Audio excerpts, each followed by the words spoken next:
අපි ඊළඟට ආරාධනා කරන්න යනවා විශේෂ පුද්ගලයෝ දෙන්නෙකුට මේ ප්‍රෝග්‍රෑම් එකේ නම මේ කොන්සර්ට් එකේ නම ගී සරණිය මේක දාලා තියෙන නම කවුද ඒ නම දැම්මේ? ඒ නම දැම්ම එක්කෙනා තමයි දැන් ඉන්නේ ගීතයක් ගායනා කරන්න.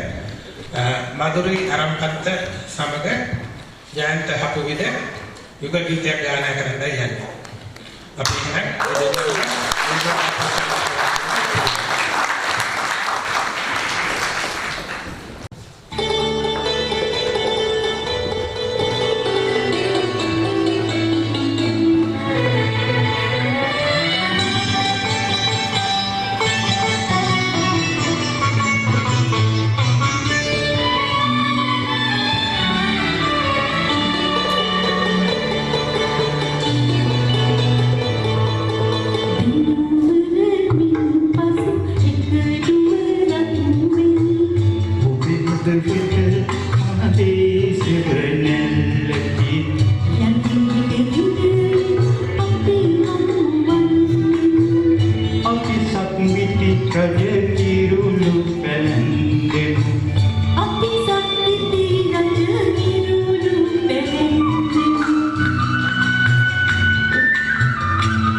ඉතින් අසන්ට ගීත ගායනා කරා මధుරි අරම්පත්ත සහ අපේ අපු මහත්තයා අපි